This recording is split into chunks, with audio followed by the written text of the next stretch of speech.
Stop right there. The voice thundered across the marble hallway of the Kingston mansion. Ella froze. Her hands were still gently holding little Ava's. The music from the small speaker kept playing softly. A children's lullaby beat Ava adored.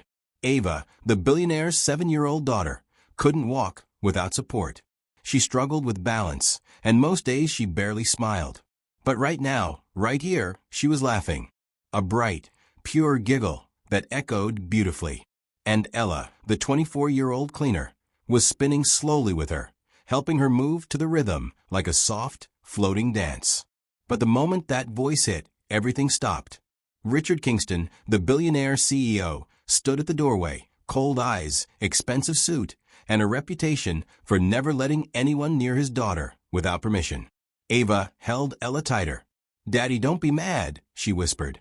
But Richard's glare was fixed on the cleaner. "Who gave you permission to touch my daughter?" he snapped. Ella swallowed hard, her heart racing. "No one, sir.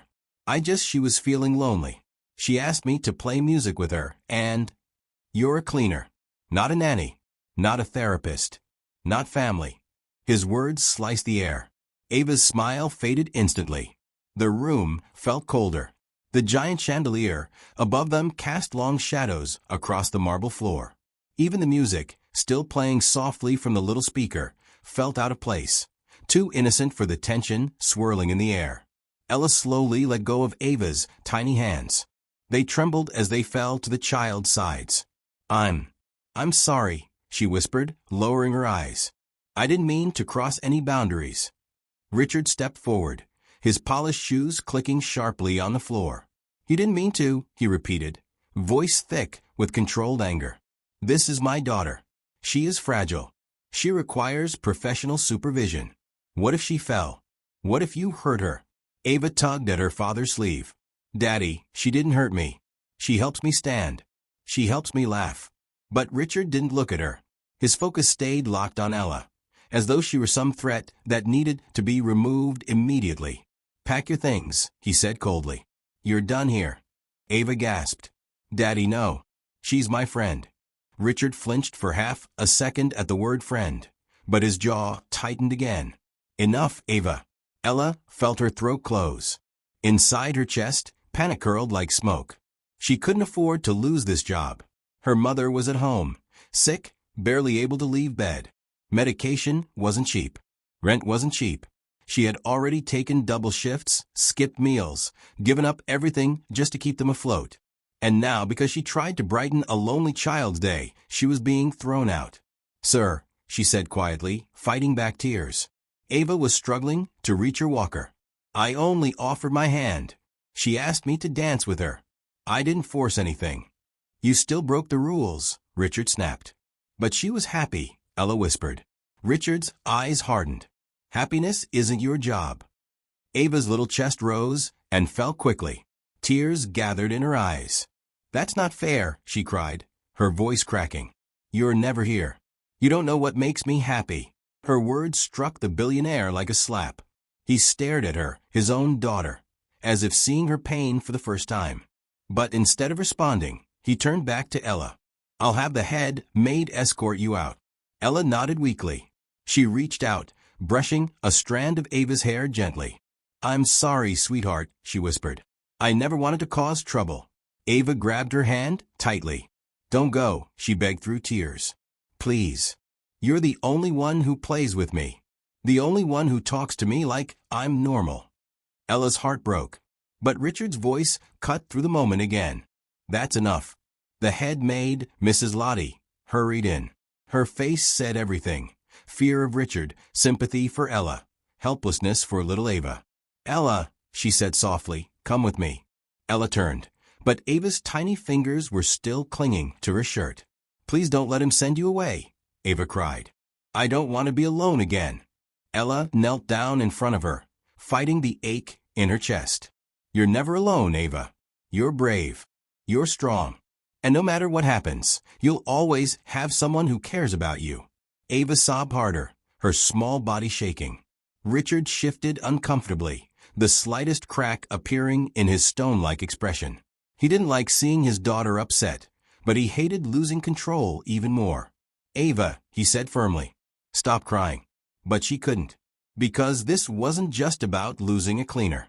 This was about losing the first person who ever made her feel seen. As Mrs. Lottie guided Ella down the hallway, the mansion felt bigger than ever. Its gold-trimmed walls, polished floors, and expensive artwork only made the silence heavier. Ella wiped her eyes. I didn't mean to upset him, she whispered. Mrs. Lottie sighed. It's not you. Mr. Kingston, he's afraid. He lost his wife when Ava was born. Ever since, he thinks strict rules will protect her. That's not protection, Ella murmured. That's isolation. Mrs. Lottie nodded sadly. Yes, but he doesn't see it. They reached the service door. Ella's bag sat on a chair, small, worn, holding everything she owned. As she picked it up, the mansion suddenly echoed with a sound that made them both freeze. A scream. A sharp, terrified scream. Ava! Ella cried. She didn't hesitate. She dropped her bag and ran. Back in the grand hallway, Richard was kneeling beside Ava. She was on the floor, crying, holding her knee. She had tried to reach her balance bar alone, but her weak legs had buckled beneath her. I just wanted to dance again, she sobbed. Richard's face drained of color. Ava, sweetheart, why didn't you call someone? I wanted Ella, she cried.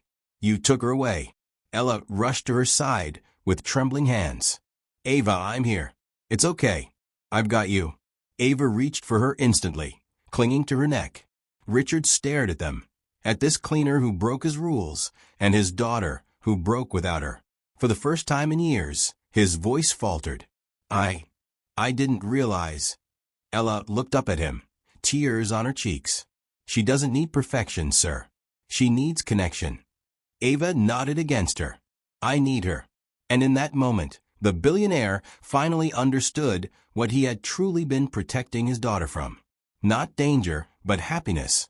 Richard ordered Ella out of the room without another word. Ava watched with watery eyes. Daddy, why can't people be nice to me? She whispered. That question hit Richard in a place he avoided. Guilt. Ava had lost her mother at birth. Every doctor, every therapist, every expert had told him the same thing. Your daughter needs connection, not isolation. But Richard buried himself in work, convinced that money, staff, and a perfect mansion could replace love. Yet the truth was right in front of him. Ava only came alive when Ella was around. But Richard refused to accept that idea. He had rules. Strict boundaries. No exceptions. Down in the staff room, Ella sat quietly, wiping tears. She loved her job. It paid for her sick mother's medicine. Losing this job would destroy everything. But she couldn't stop thinking about Ava. The little girl who never smiled for anyone else. The little girl who whispered secrets to her while she cleaned. The little girl whose world was so much smaller than it needed to be. Ella took a shaky breath and stood up. I'll apologize, she whispered to herself. Even if I did nothing wrong. For Ava, I'll do it.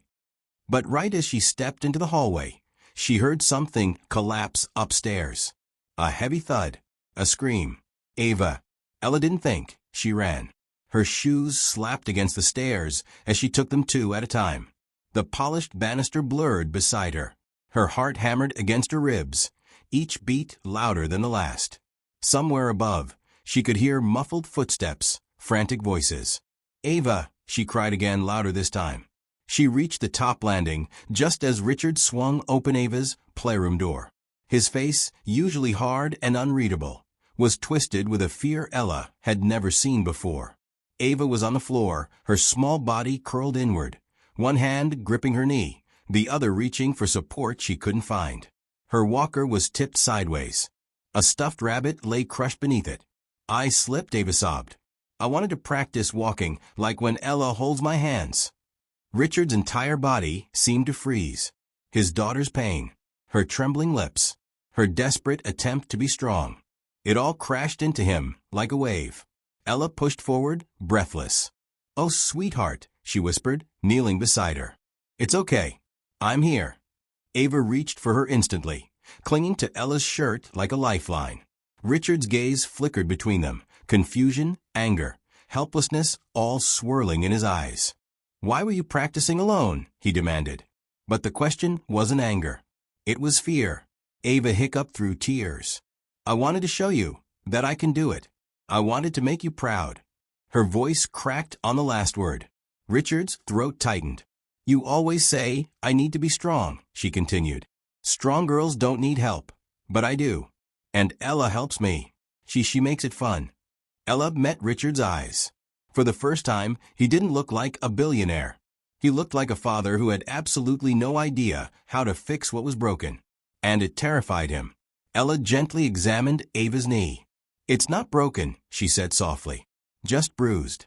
She needs rest. And comfort. Ava whimpered, gripping Ella's wrist. I want her, she cried. Not a nurse. Not a therapist. I want Ella. The words echoed through the room, like a truth no one had dared to speak before. Richard inhaled sharply. He had hired the best specialists in the world. Paid for equipment, therapy, private doctors. But none of them had given Ava what this young cleaner had. A reason to smile. A reason to try. A reason to believe she wasn't alone. Slowly, Richard sank to his knees. It was the first time Ella had ever seen him that low, physically or emotionally. Ava, he said, voice trembling slightly. Why didn't you tell me you felt lonely? Ava blinked at him through tears. You're always working, she whispered. I don't want to bother you. And the nurses, they treat me like a patient, not like a kid. Richard closed his eyes for a moment, as though the words stung deeper than he expected. Ella felt the weight in the room shift. For a brief second, she saw him not as a strict employer, but as a man trapped in his own guilt and grief. But then he turned to Ella, and something in his face had changed. Not anger, not accusation. Something softer, unsure, almost vulnerable. Why does she listen to you? He asked quietly. Why does she try harder with you than with anyone else I've hired? Ella looked down at the small child in her arms. Because I don't see her as broken, she said softly. I see her as a kid who wants to laugh. A kid who wants to be loved. A kid who wants someone to hold her hands and dance with her. Ava nodded fiercely, clutching Ella's sleeve. She makes things less scary, she whispered. The words hit Richard straight in the heart. Ella started to rise. Let me take her to the sofa, she said gently. She needs a warm compress and some water. Richard stepped back automatically, letting her pass. Not because she was staff, but because for the first time he trusted her. The realization unsettled him. He followed behind them, watching the way Ella supported Ava, how naturally she balanced the child's weight, how she whispered comforting words without being asked. It wasn't a job for her. It was instinct. It was heart. It was something money could never buy. Ava rested on the couch with her head on Ella's lap. Her sobs softened. Her breathing steadied. Her fingers curled into the fabric of Ella's uniform, refusing to let go. Richard stood a few feet away, silent. He had dismissed Ella earlier without hesitation. He had drawn hard lines. He had believed rules protected his daughter. But watching them now, he saw the truth. Rules had become walls. And walls had become cages. Not just for Ava, but for him too. Ella stroked Ava's hair gently. I'm not leaving, she whispered to her. Not until you're okay. Ava sighed with relief, closing her eyes. Richard swallowed. Ella. She looked up. He hesitated, fighting pride, fear, and something he wasn't ready to name. Please, he said finally. Don't go. Ella's breath caught. Not an order. Not a command. A plea. And for the first time since she entered this mansion, Richard Kingston sounded human. Richard raced down the hallway, panic burning through him. Ava had fallen again. She tried to reach one of her balance bars alone. She was lying on the floor, crying, her knees scraped. I just wanted to dance again, she sobbed. With Ella, Richard felt something break inside him. Where's Dr. Patel? Where's the nurse? He barked. The head maid stammered. Sir, you sent them home early. You said you wanted a quiet house for your meeting. His stomach dropped. He had tried to control everything. But in the end, he had left his daughter alone. Ava reached for him with trembling hands. Daddy, I don't want therapists. I just want someone who likes me. Ella likes me. That was the moment Richard finally saw it. Ava didn't need perfection. She needed presence. She needed joy. She needed someone who wasn't afraid to dance with her. And the only person who gave that to her was the cleaner he had just humiliated. Richard knelt beside Ava, but she flinched, not from pain, but from uncertainty. He reached out slowly, afraid even of touching her wrong. His hands, which controlled empires and signed billion-dollar deals without shaking, now trembled as he wiped the tear streaks from his daughter's cheeks. "Ava, sweetheart, look at me," he whispered. Ava's big brown eyes lifted, glistening with fear and disappointment. "Did I do something wrong?" she asked in a tiny voice. The question punched the air out of him. "No," he said, voice cracking. "No, my love. You didn't do anything wrong. I just didn't realize." He stopped, unable to finish. Didn't realize how lonely she was. Didn't realize how much she needed something other than medical charts and scheduled therapy. Didn't realize how badly she craved warmth, something he had been too afraid to give, scared of breaking her the way he had already broken himself. Ava reached weakly for her balance bar again, instinctively trying to pull herself up, but her scraped knees buckled. "Ow, Daddy," she cried, panic rising. Richard scooped her into his arms immediately. "I've got you," he whispered, holding her tighter than he ever had. "Daddy's here." But even as he held her, the guilt twisted deeper. Because he wasn't the one she had called for when she fell. She had called for Ella. "Sir, we should take her to the sitting room," Mrs. Lottie said gently. Richard nodded, carrying Ava down the hall. Every step felt heavy, his chest tight, his thoughts spiraling. How had he missed so much? He passed the portraits lining the corridor, pictures of smiling ancestors, generations of wealth. Yet none of them smiled as brightly as the few times he'd seen Ava smile with Ella. Inside the sitting room, he set Ava gently on the couch. She clung to his sleeve. "Don't leave me alone." His heart twisted again. "I'm not going anywhere," he promised. But he could see her eyes drifting to the doorway, as if she were waiting for someone else to walk in. Ella. The name echoed in Richard's mind like a truth he had tried to bury. He remembered the way Ava had laughed earlier. Full, free, unafraid. He remembered how the lonely mansion felt different when that young cleaner was around, how the air seemed warmer, how Ava glowed. And now, she was lying bruised and trembling because he had sent that source of light away. "Daddy," Ava whispered, voice shaking. "Can Ella come back? Please." Richard's breath faltered. He opened his mouth, but no words came. Because this wasn't a simple request. It was a need he had failed to see. Mrs. Lottie stepped closer. "Sir," she said gently, "Ella didn't break anything. She simply cared." Richard stared blankly at the rug beneath his feet, the weight of shame pressing down on him. Cared. Such a small word. Such a rare gift in his home. Ava tugged his hand again. "Daddy, she listens to me. She doesn't look at me like I'm fragile. She holds my hands and lets me try." Richard swallowed hard. Therapists followed routines. Doctors followed protocols. Nannies followed instructions. But Ella followed Ava's heart. He stared at his daughter, her curls messy from crying, her hands trembling, her knees scraped raw. She wasn't just hurt physically. She was hurt emotionally. And he had caused that pain. Not through cruelty, through absence. He gently brushed her hair back.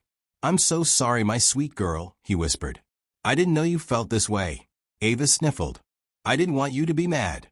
You get mad when I try to do things by myself." Richard closed his eyes, guilt flooding him. He had thought he was protecting her. Instead, he had been suffocating her. He had built walls so high around her that even joy couldn't climb over. Ella had climbed anyway, and he had pushed her off. Mrs. Lottie cleared her throat softly. "Sir, if I may," she hesitated, but continued. "You've given Ava everything money can buy.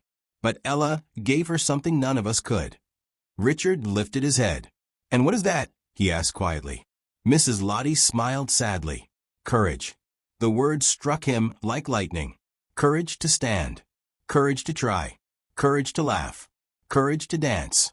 A 7-year-old girl with weak legs had danced because someone believed she could. Not because of therapy. Not because of equipment, but because of love. Suddenly, he couldn't sit still. He stood, heart pounding. "Where is she now?" he demanded. "She's downstairs," Mrs. Lottie answered. Richard didn't wait. He walked out of the sitting room with long, determined strides. Not as a CEO, not as a man protecting his rules, but as a father trying to fix what he'd broken. He reached the stairs and paused, gripping the railing as realization washed over him. Ava didn't need a perfect world. She needed people who didn't run away from her imperfections. She needed Joy, and Joy had walked into his mansion wearing a cleaner's uniform and a shy smile. For the first time in years, Richard Kingston felt afraid. Afraid of apologizing. Afraid of admitting he was wrong. Afraid of losing the one person who made his daughter feel whole. But one thing was clear. He needed to bring Ella back. Not because she worked here, but because Ava's happiness lived in the space between Ella's hands and her heart. And Richard was finally ready to fight for it. Richard found Ella in the narrow staff hallway, the one he rarely walked through. It smelled faintly of detergent and lavender, the same scent Ava always said reminded her of Ella hugs. Ella stood with her back turned, shoving her few belongings into a worn canvas bag. Her hands trembled as she packed, and her eyes were swollen from crying. She flinched when she heard Richard's footsteps approaching, but she didn't turn around. "You're leaving?" he asked quietly. His voice wasn't angry this time. It was something else, tired, shaken, almost afraid. Ella finally looked up, her expression guarded. "You told me to stay in my place, sir," she replied softly. "And I'm doing that." Her words hit him like a slap. He had said that. Said it without thinking. Said it out of pride. Said it because he thought he knew what was best. Now he wasn't sure about anything. Richard exhaled, a slow, heavy breath that carried embarrassment, fear, and the kind of regret that settles deep in a man's chest. "I was wrong," he admitted. The words sounded unfamiliar coming out of his mouth. He wasn't used to apologizing, not to staff, not to anyone. Ava fell. Ella froze. He continued, voice cracking slightly. She was trying to dance again. "With you." Ella's bag slipped from her hands and thudded softly against the floor. Her eyes widened, full of worry, not for her job, not for herself, but for Ava. "Is she okay?" she whispered. "She's shaken, scraped her knees, but she's asking for you." Ella didn't wait for permission. She didn't wait for him to escort her. She didn't even blink. She ran. Her footsteps echoed down the hallway. Faster, lighter, more purposeful than anyone Richard had ever seen rush for his daughter. Not even the expensive therapist he hired moved with that kind of urgency, that kind of love. When they reached Ava's room, the little girl was sitting up on her bed, sniffling softly. Her legs dangled off the side, trembling from the fall. She looked so small, so fragile, yet determined, a spark still glowing under the pain. But the moment she saw Ella, everything changed. Ava's whole face lit up. "Ella, don't go," she whispered, her voice shaky but full of hope. "Please." Ella went to her immediately, dropping to her knees beside the bed. She brushed back Ava's hair gently, checking her scraped knees with practiced care, care that wasn't part of her job description. "I'm right here," she said softly, squeezing Ava's hand. "I'm not going anywhere." Ava leaned into her, breathing in deep, as if Ella's presence alone eased her pain. Richard watched from the doorway, silent, humbled, speechless. Ella didn't hesitate, didn't ask permission, didn't look for guidance. She just knew what Ava needed, something no specialist had ever managed, something he himself hadn't provided. Ella whispered, "Want to try standing, princess?" Ava hesitated, glancing at her dad. "But I fell." Ella smiled, a warm, encouraging, patient smile. "That's okay. Falling means you were brave enough to try. And I'm right here, ready to try again with you, just like we practiced." Ava nodded slowly. Ella stood and held out both her hands. And Ava, trembling, scared, but trusting, placed her tiny palms into Ella's. What happened next felt almost magical. Ella guided Ava gently to her feet, not forcing, not rushing, not lecturing, just supporting her with warmth and patience. Ava wobbled, but Ella steadied her, whispering, "I've got you." Her voice was like a safety net. Richard felt something unfamiliar burn behind his eyes. He blinked, trying to hide it, but the tears still formed. Ella stepped closer, her movements slow, rhythmic. She placed one hand carefully at Ava's back. "Remember our steps?" Ella asked. Ava nodded. Tiny taps, little sways. "That's my brave girl." She put on an imaginary beat, tap, tap, sway, tap, tap, sway, and Ava followed, copying the motion. The girl's confidence grew with each tiny movement. Soon Ava giggled, that bright, airy giggle that Richard hadn't heard for months, maybe years. And then they danced. Not the big, elaborate twirls Ava used to dream about. Not the graceful ballet steps she saw on TV. Just small steps, little taps, a soft sway, a gentle turn, a miracle unfolding in front of a billionaire who finally understood what money could never buy: connection, joy, and genuine care. Richard felt the weight of every mistake settle onto his shoulders. All the nights he'd been too busy, all the moments he'd been too rigid, all the ways he tried to fix Ava instead of listening to her. Ella didn't give his daughter expensive medical solutions. She gave her something far more powerful: courage, presence, and joy. The kind of things Richard had forgotten to provide. Ava looked up at Ella with pure admiration. "You make me feel brave," she whispered. Ella smiled, eyes glistening. "You make yourself brave. I just remind you of it." Richard's breath hitched. He had never seen his daughter glow like this, not in therapy rooms, not with nurses, not during specialist sessions. Only with Ella, the cleaner he had dismissed as just staff, the girl he had told to stay in her place. But this, right here, was her place, right beside his daughter. Richard wiped a tear quickly, hoping neither of them noticed. But Ava saw everything. "Daddy," she said softly, still holding Ella's hands, "Ella makes me feel like I'm not broken." Richard swallowed hard. Ella turned sharply. "Ava, you are not broken," she said firmly. "You are strong and kind, and someone who tries even when it hurts. That makes you incredible." Ava squeezed her hands. "I like dancing with you." Ella's voice softened, melting into emotion. "And I like dancing with you, princess." Richard felt something shift deep inside him, a realization, heavy but freeing. His daughter didn't need perfect care. She needed human care. She needed love wrapped in simplicity. She needed Ella.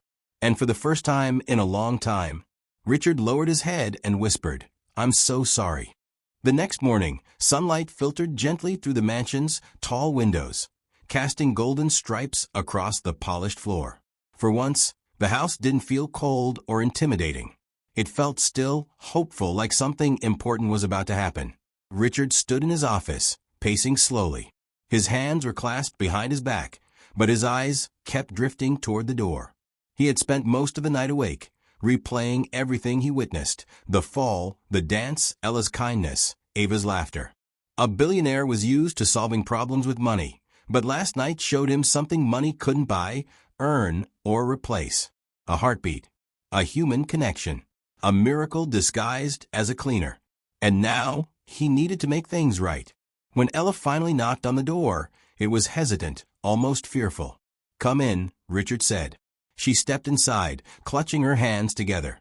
Her eyes darted around the office, the towering bookshelves, the marble desk, the expensive paintings, all things that reminded her she didn't belong in rooms like this. She stood in front of him, shoulders tense. "You wanted to see me, sir?" she asked quietly. Richard could hear the worry in her voice. She thought she was being fired. Anyone else might have felt insulted by that assumption, but he didn't. It only showed him how often she'd been overlooked, unheard, dismissed. He straightened, drawing in a breath. "Ella, please sit." She obeyed slowly, cautiously, as if the chair might vanish beneath her. He didn't sit. Instead, Richard moved around the desk and stood face to face with her, something he rarely did with employees. "I want you to stay," he said gently. Her eyebrows knitted together. "As a cleaner?" "No," he said, shaking his head. "Not as a cleaner. As Ava's full-time caregiver." Ella blinked rapidly, stunned. Richard continued, voice steady but full of emotion. Your kindness did what all my money couldn't." Silence settled for a moment, not awkward, but full of weight and meaning. Ella's throat tightened. "Sir, I don't know what to say." "You don't need to say anything," he replied softly. "Just stay with my daughter. She needs you." Tears welled up in her eyes, but she quickly wiped them away. Before she could even fully absorb the offer, Richard added, his expression shifting into something lighter, almost shy. "And one more thing." She looked up. He smiled, a real one, small but sincere. "Would you be willing to teach me how to dance with her too?" Ella's breath caught, but the fear in her eyes faded, replaced by a warm softness he'd only seen when she looked at Ava. "Of course, sir," she whispered. "I'd be honored." That evening, the mansion transformed. Gone was the cold, echoing silence of wealth. Instead, soft music drifted through the grand hall, gentle, warm, full of life. Golden lights shimmered across the marble floor as if the house itself was celebrating. Ava stood in the center of the room, wearing her favorite pale blue dress. Her hair was pinned back with a tiny bow Ella had fixed earlier. She looked excited and a little nervous. Ella knelt beside her, giving her hands a reassuring squeeze. "Ready, princess?" Ava nodded eagerly. Richard approached, his suit jacket gone, sleeves rolled up, looking less like a billionaire and more like a dad who wanted desperately to get this moment right. He held out his hand to Ava. She placed her small palm into his. Ella stepped beside them, placing her hand gently on Ava's back for support. And then they began. Not a perfect dance, not a graceful dance, but a real one, with awkward steps, tiny stumbles, soft laughter, and warm guidance. Richard followed Ella's quiet instructions. "Small steps, sir, slow, let her lead a little, that's it perfect." Ava giggled as her father turned too wide, almost bumping into a sculpture. "You're bad at this," she teased. "I know," Richard admitted, smiling sheepishly. "But I'm learning." Ella laughed softly, a sound that dissolved the last traces of distance between them. Gradually, the music carried them into a gentle rhythm. Ava's steps grew steadier, her confidence blooming in the warm glow of her father's presence. And for the first time, Richard didn't see her disability. He saw his daughter, his brave, bright, beautiful daughter. He glanced at Ella, who stood nearby, her eyes filled with pride as she watched Ava move with joy instead of fear. He wanted to thank her. He wanted to tell her she had brought life back into this house, back into his daughter, back into him. But words felt too small to hold the weight of it all. Instead, he simply held her gaze. A silent promise, a silent gratitude, a silent understanding. Ella's eyes softened, accepting it without needing anything more. Ava lifted her arms and spun slowly, off balance but determined, and they each caught one of her hands, steadying her from both sides. The three of them swayed together, forming a circle of warmth in the middle of the grand hall. A family, though none of them said it aloud.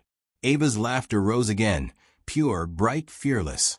And at that moment, surrounded by the soft glow of the chandeliers and the gentle hum of music, Richard realized something he had never understood before. Sometimes the richest people in the world are the ones who finally learn how to love. And sometimes the people we overlook, the cleaners, the helpers, the quiet souls in the background, are the ones who save us. Not with money, not with power, but with presence, with heart, with a kind of kindness that heals what wealth cannot touch. Richard tightened his grip on Ava's hand. Ella stepped closer. The music swelled. And in a home built with fortune, a new kind of richness finally bloomed, one shaped by compassion, connection, and the dance that reunited them.